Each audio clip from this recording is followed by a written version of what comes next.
So in this video, we're going to be talking about what might have happened if T.S.P took the player instead of Zizzy. This is an ongoing series which I will continue until Intercity and other updates release, and don't worry, I will be making theories and more. This series is a fanfiction, so you can also get to participate. Comment your what if something something, and that's all you need to do, and I will do the thinking. Now lastly, please subscribe to my channel. You guys have been loving these videos lately, and a subscribe will be really supportive of you. So without any further ado, let's jump right into today's video. What if T.S.P took the player instead of Zizzy?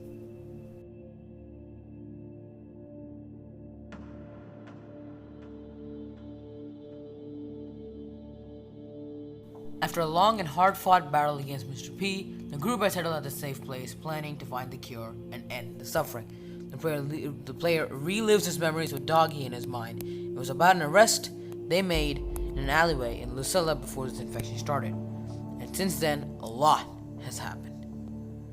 Pony and Zizzy were planning to head to the store to find some batteries for a radio, which Mimi managed to fix up and needed batteries to turn it on. The player joins the two on the hunt for batteries.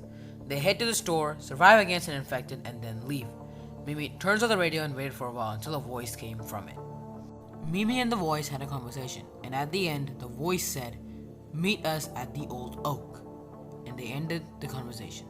Pony always kept his distance from the player, as he suspected him to be infected and will turn any minute, but it never happened. Alright, quick explanation time. I don't know if this really is what Pony believed, just what I said right now, but I don't care. So this is how the story goes in this universe or multiverse or whatever verse they call it these days. So this is how it's gonna go, and stick with this, okay? No questions asked. The three reached the old oak, and here they were, trapped. They were surrounded by a group called T.S.P, and a familiar face to the group except Zizzy stood out to them, and it was Willow, the leader of the group. The other members stared at the three, and Willow approached Pony and called him a traitor for leaving the group, and she then approached the player and said, "I'm still am not done with your lot, I see." "What?" responded the player. I see you haven't told him, Pony. I should have expected that," said Willow. She continued by saying, "Pony infected your friend, Doggy." "What?" said player, in a shocking voice. "Of course it is a shock. How does it feel to be ripped away from your loved ones?" "Officer," said Willow mocking. The player stood there in disbelief. He turned his head towards Pony, and Pony knew at once this was rage beyond imaginable. He has never seen the player this angry. "How about I finish what Pony started?" "Guys, help me with this scum," said Willow. As they took the player away with them, Zizzy looked at Pony. "You worked for them?" asked Zizzy. "It was my only way of survival, until I saw you again," replied Pony. "And then you joined us," said Zizzy. "Yeah," replied Pony again. "We need to go after them," said Zizzy. "No," replied Pony. What are you talking about? Stop playing around and let's go," said Zizzy. "No, I'm sure that they are infected. There was no way he could have survived Doggy," said Pony. "How are you sure?" asked Zizzy. "I infected his friend, and I don't think anyone can survive that. And infected right next to him, while in their sleep? I don't think anyone can survive that, Zizzy," said Pony. "Well, they were in front of us. Perfectly fine," said Zizzy. "I still suspect them," replied Pony. "Are you insane? Forget this. I'm going to go help them, and it's up to you if you want to join me," retorted Zizzy. She starts heading towards the direction where T.S.P went right after taking the player hostage with them. Pony said they're contemplating whether to follow Zizzy or return to the safe place. "You coming or no?" asked Zizzy, but her voice was too faint but still audible. "Can we just think about it and not rush into a decision?" asked Pony. "Is there anything to think about in this situation? Our friend has been kidnapped and we need to rescue them," yelled Zizzy. Meanwhile, on the other side, in the refinery, Willow had trapped the player in a chamber. "Enjoy your stay, cause you're not leaving," said Willow and shut the door. "Well, what am I supposed to do now?" said the player to himself. He turns around and sees an infected slowly approaching him. "Okay, we need to go. I don't know if you're coming or not, but I'm leaving," said Zizzy. Okay, wait up, said Pony and followed Zizzy. A little while later, they reached the refinery. Zizzy asks whether Pony knows about this place and he says he doesn't. Pony is still trusting his guts that the player is infected and will turn any moment, decided to waste Zizzy's time by telling her wrong information. But it was inevitable that she will find the door eventually.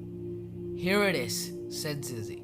They open the door and see a number of infected knocked out on the ground. I was starting to think you guys weren't going to show up, said the player. Well, Pony here is the reason for our delay, said Zizzy. And just as they were about to exit, one of the infected woke up and jumped on the player, and the player struggled, then gave him a punch in the face and looks at his arm and sees a scratch. You guys need to leave, said the player.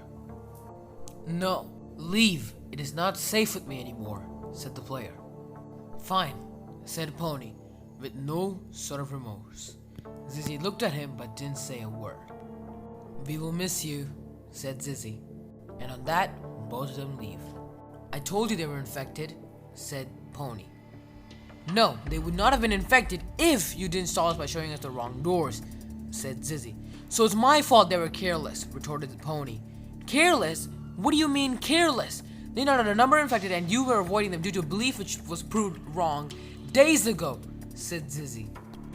Okay, let's not talk about this anymore, said Pony. No, you have just cost the life of one of our friends, yelled Zizzy. Okay, shut up, ended Pony. The two returned to the safe place and no words needed to be exchanged to see what had happened. They stared at the two and Georgie came running and broke the silence. How? He asked. Zizzy and Pony entered the safe place and started explaining the whole backstory and everything which happened. Georgie stares at Pony with pure hatred. The player was the first person to give Georgie hope that there is a way to cure spirits, and now Pony caused their demise. We need to find that cure, said Zizzy. And we cured the player. No, said Georgie. What? Isn't that what you wanted? Said Pony. We duplicated, said Georgie. Everyone stayed silent to see Georgie's change of mind. The players sacrificed themselves for us to find the cure.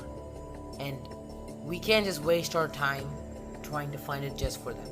We duplicate it and we cure more people in better need. And then we can come to the already infected members of our group. Mimi continues saying, but to do that we need an idea of where the cure is. T.S.P have appeared outside and were destroying the building. The group rushed out and started talking. The rest of the story is the same until the factory map. Y'all are gonna get the same fate as your friend, said Willow. Willow, stop! Came a voice from behind. It was the player. He wasn't infected. Okay, story time. Basically, a while later in the story, the actual story, not my own one, Dudeman reveals that the player is immune to the infection because he was hit by the Piggy back in the house map and never turned infected, which means that he is immune and that's how he survived the scratch back in the refinery. End of story. Willow turns around and was shocked to see the player perfectly fine. Well, what a lucky day, said Willow. We will help you find him if you let us free, said the player. Looks like you overheard me. Stalker stuff, but well played, responded Willow. Is that a yes or a no? Asked the player. And how can I trust that you won't backstab me? Asked Willow.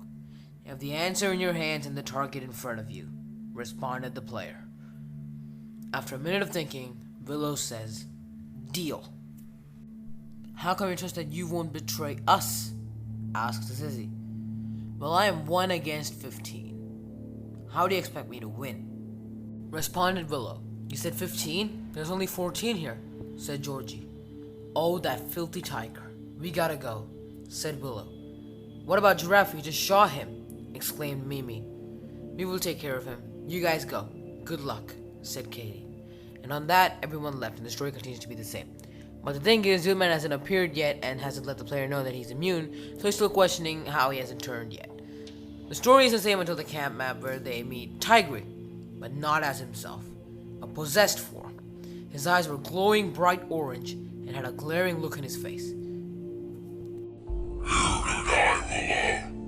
Asked Tigre in a monstrous voice.